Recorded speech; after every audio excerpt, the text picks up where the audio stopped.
What's going on, YouTube? Trucking in Life here one more time, guys. Guys and gals and gals and gals. Yeah. 4 phases I think most truck drivers go through. And like I said, these videos I do, guys, are sparked by something that I've seen on YouTube myself or people I talk to in real life. I don't know, man. It's like it's like a lot of us out here, we just trying to wing it. We trying to wing it as a driver.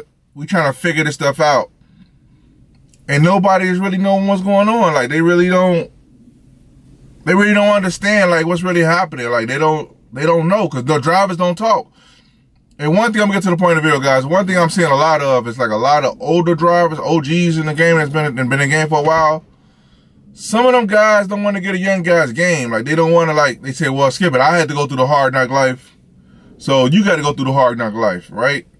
And my thing is, I understand the concept of that because, you know, you know, stress, healthy stress, and experience, endurance, it builds character. I get it. Because you get somebody something too easy. Sometimes, you know, they don't appreciate it, whatever the case may be. But trucking is the type of industry, to me, in my humble opinion, is that it's just gonna cost you too much. You can lose too much in this game, not just financially, but time. Time to me is more important than finances. In case you guys haven't got that from my videos, time is number one, really important to me because you can't get none of that back, right? And I spent a lot of time. I told you guys in one video, I did like the average hours I did behind the wheel of a truck. It's close to 70,000 hours behind the wheel, behind one of these wheels right here. I would never get none of that time back. So while you doing this time behind the truck or whatever it is you're doing, because I'm talking about trucking, make it count. That's all I'm saying, make it count. So anyway, the purpose of this video, guys, is this. Like these, I think in a lot of cases, these are the 4 phases. I did a video before it was 3 phases, but I'm gonna add 4 to this one. That a lot of truck drivers go through. And if you find yourself in any one of these phases, before you go to any next phase of this stuff, if you choose to go, I said in all my videos, have a plan. Don't just jump out there because it sounds good. And you hear some so-called quote-unquote gurus saying, hey, go out here and do this and make a bunch of money. Man, nah, it's deeper than what people think at the surface or at a glance. But anyway, phase 1, you got a driver who's a company driver. This phase 1, you're a company driver. Now, I may do a series on this, breaking all these phases down because I ain't gonna be able to touch on all the phases like in depth in this video. To the best of my ability, I just say it, based on my experience. But phase 1 is a company driver. Now, in that company driver position, you could be a 1099 or a W-2 employee. Or you could be a mixture of both. I've seen that too. Don't ask me how that works, but I've seen it. They reach a limit, either they've been driving for a while, or some people come in and realize, oh, I don't want to do this, I want to go straight to boss status. Whatever. Because that's what most people think owner-operator is boss status. And in some right it is, but in a lot of ways it's not. You got more bosses. Now you got more responsibility. But anyway, I digress. So you go from phase 1 to phase 2, which was becoming an owner-operator. Now phase 2, you become an owner-operator, you either, the average person either go through a lease or they go buy a truck. But a lot of people go through leases. But I ain't finna get on this video what's the difference between leasing and actually buying a truck and paying payments versus leasing from a company and then leasing on to a carrier or whatever the case may be. Now, when you become an owner operator, whichever way you go, a lot of times you lease on to a carrier. Not a lot. Some guys, they lease on to a carrier. So when they lease on to a carrier, they realize, okay, I'm a step above being a company driver. But I say it all the time, in my mind, I say this. You got more autonomy, but you have all the responsibilities as if it was your own company. Which is, I'm gonna get to the next phases of this 4-phase thing I'm talking about of trucking. That a lot of drivers either they play it out in their mind, or they actually go through the phases, or sometimes they skip phases, or sometimes they stay in one phase for whatever to the end of time. But so a lot of guys lease on to carriers, and when they realize we lease on to carriers, after a while, you could do good financially there. You could do good financially there. It depends on who you with and what they got going on. But a lot of times you realize after a while, sometimes they count your pockets. Sometimes they actually, they pocket watch. it's a cap. You got a ceiling. Like they already know how much your truck is gonna make that year. You may not know it, but they have a good idea how much your truck is gonna make that year. And so a lot of guys may do that for a little bit, and they realize, you know what? I feel like I'm being held back. So I'm gonna have to go to another phase, man, where I'm just gonna have to get up out this. I call it glorified company driver phase, because, and I'm gonna get to this phase in a minute. The reason I say it's a glorified company driver phase, guys, because here's the thing. A lot of times, in case you guys don't know, I know I got a lot of new subscribers on the channel. Welcome to the channel, by the way. When you lease onto a carrier, more than likely they got their own dispatch. More likely they got their own loads they deal with, whether they direct customers, or sometimes they deal with brokers they've been dealing with for a while. They may give you access to the load board upon their DOT number or whatever. And sometimes, like, they already got their system set up. And so I'm gonna use, in this example right here, you may lease onto a carrier, they already got their dispatcher, they already get their loads from whoever they get it from, whatever they doing. And now you don't have to really dispatch yourself, because they dispatch you. And you got to figure out, as the owner operator leased onto that carrier, is this something that's going to work for you? Like, they making you runs that may not be profitable for you. You may be losing money. The company want to move loads, but as you being a small business yourself, even though you leased onto them, you got to make sure you turn a profit too on certain loads. And sometimes the loads ain't so profitable for you, but they're profitable for the company. And I tell guys all the time, you got to make sure that it works both ways, because when your truck goes to the shop, whether you're owner operator on your own or your owner operator leased onto a carrier, you are on your own in that shop. You are by yourself.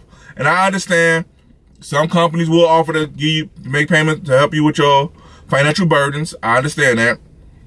But I tell anybody, I wouldn't depend on that. So you gotta go in it as if nobody will help you. You will never have any assistance from nobody.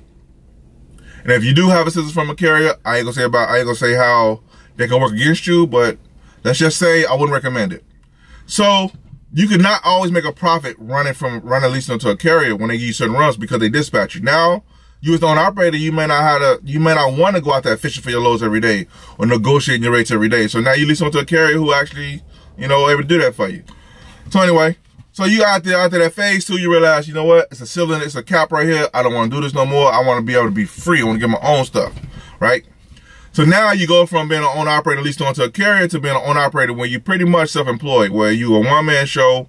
You go on a load board every single day, and you try to find your loads every single day. Now, some people are built for that. Some people are not. Some people can't negotiate. They weigh out a wet paper bag. I mean, and no offense to people who really trying to do right, but they just can't get right. What was that like on Life? You can't get right. Everybody got their role to play. That's what I'm gonna say. But some people are not meant to negotiate. Some people are not meant to be like on your own. Some people are meant to be really workers or have somebody tell them what to do. And there's nothing wrong with that. You just got to find out what works for you. So anyway, you get out there and you got to realize, okay, I got to fish for my work every single day. You may be able to do it about 6 months to a year. After a while, you realize, I'm tired of I'm tired of every single day. I'm fishing for work every day. And so you tell yourself, you know what? I don't know if this is gonna be good for me, man. And then from this point right here, I've seen this. Guys do one or two things. This is what they do, one or two things. They either go back to phase 2 from phase 3, or they go to phase 4. Because the reason guys going to go back to phase 2 is because, in case you guys don't remember a few seconds ago in the video, phase 2 is when you're owner-operated, but you're leased onto a carrier. Reason they go back to that phase, they realize, I ain't realize how much good I had it. Not trying to fish for my loads every day. I'd rather just give me what your loads you got. I go run it. I go work. It feel like a job, and it feel like some more security. And I ain't got to try to fight for no work every day. So you'll do that. So, but some guys go to phase 4. Phase 4 is building an actual trucking company. Now, some of you may say, well, if I got a truck, ain't that a company? Technically speaking, it is a company. But I tell anybody, when you want to do business, not just a small business, in a sense of like a one-man show, you run a bunch of somebody else's numbers, that type of business, it's a difference when you got your own everything, your own insurance, your own everything. Now, when you're on phase 3, you got your own insurance, you got your own cargo, you got your own everything, but you fishing on your own. Now, phase 4 is I'm finna structure my company up right. That way I'm finna get my one truck. I'm gonna run it. I'm gonna fish on this board for a year, maybe 2. Some people do it sooner. Then I'm gonna start hiring people. I'm gonna hire like a dispatcher to dispatch me, so I ain't gotta fight for these loads every day. I can just drive. And then, you know, you start structuring a different way. You start dealing with direct shippers, or you deal with brokers on a regular basis where you get a real good relationship. You go to the next level pretty much. Now, sometimes people say, well, if you in phase 3 is the one operate with your own authority and you going out there on your own, ain't that similar to phase 4? It is, but the phase 3 person, they don't think about buying multiple trucks or building an actual company, building like personnel. They just trying to go out there, wing it every day on their own until they reach burnout. And a lot of times, a lot of guys reach burnout. And either one of these phases, there's nothing wrong with it, as long as you know what you want to get out the deal.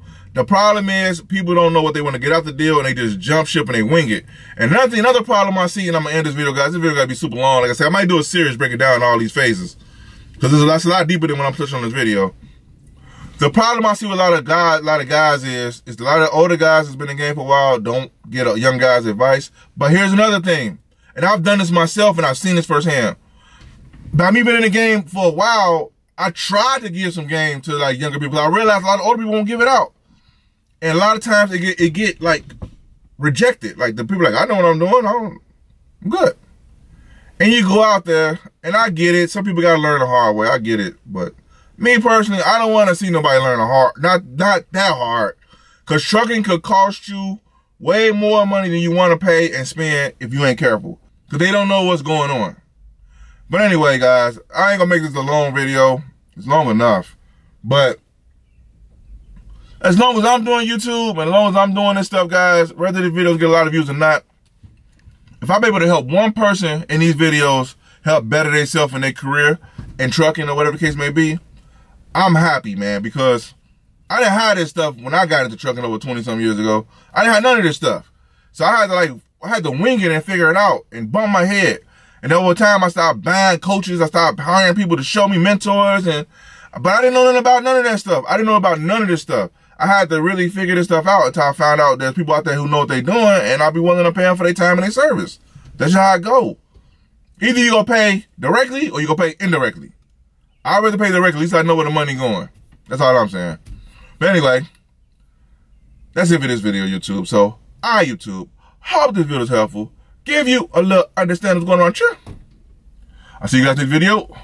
Peace.